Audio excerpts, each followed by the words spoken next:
வாய்க்கு ருசியா சமைக்க தெரிஞ்சா கை நிறைய சம்பாதிக்கலாம். இங்க ஒருத்தர் அசைவ உணவகம் நடத்தி மாசம் 5 லட்சம் ரூபாய் சம்பாதிக்கிறார். எப்படின்னு தெரிஞ்சுக்கணும்னா ஃப்ரீடம் ஆப்பை இப்பவே டவுன்லோட் பண்ணுங்க.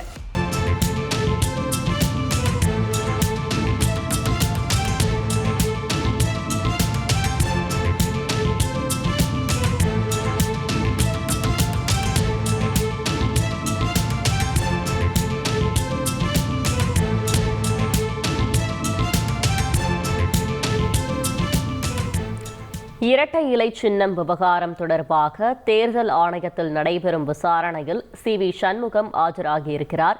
இது பற்றின மேலும் விவரங்களை செய்தியாளர் வெங்கடேஷ் வழங்கிட கேட்கலாம். வெங்கடேஷ், வணக்கம். இந்த வழக்கின் முழு விவரங்கள்.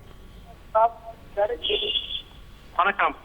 அஇஅதிமுக இரட்டை இலை சின்ன விவகாரம் தொடர்பாக பல்வேறு வழக்குகள் சென்னை உயர்நீதிமன்றத்தில் நிலுவையில் இருந்து வரக்கூடிய சூழலில் சூரியமூர்த்தி என்பவர் தாக்கல் செய்த வழக்கை விசாரித்த சென்னை உயர்நீதிமன்றம் அவரது கோரிக்கை மனுவை பரிசீலித்து 4 வாரங்களுக்குள் முடிவெடுக்க வேண்டும் என இந்திய தேர்தல் ஆணையத்திற்கு உத்தரவிட்டது. இதன் அடிப்படையில் விசாரணை நடத்த அதிமுக பொதுச் செயலாளர் எடப்பாடி கே. பழனிசாமி, ஓ. பன்னீர்செல்வம், சூரியமூர்த்தி ஆகியோருக்கு இந்திய தேர்தல் ஆணையம் நோட்டீஸ் அனுப்பியிருந்தது. இன்று 3 மணிக்கு விசாரணை நடைபெறும் என்றும் அதில் பங்கேற்குமாறும் தெரிவித்திருந்தது. இதன் அடிப்படையில் அவர்களது சார்பில் வழக்கறிஞர்கள் ஆஜராகியுள்ளனர்.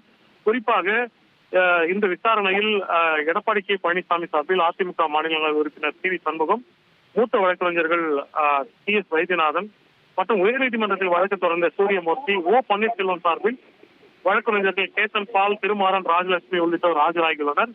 தற்போது விசாரணை என்பது தொடர்ந்து நடைபெற்று வருகிறது.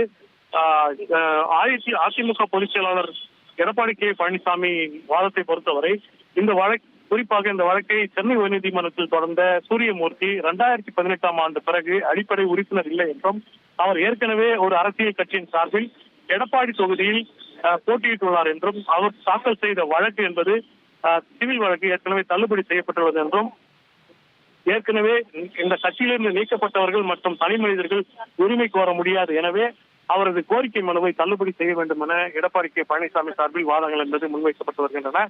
சூரியமூர்த்தி சார்பில் தொடர்ந்து தற்போது வாதங்கள் என்பது முன்னெடுக்கப்பட்டு வருகிறது. தகவல்களுக்கு நன்றி வெங்கடேஷ்.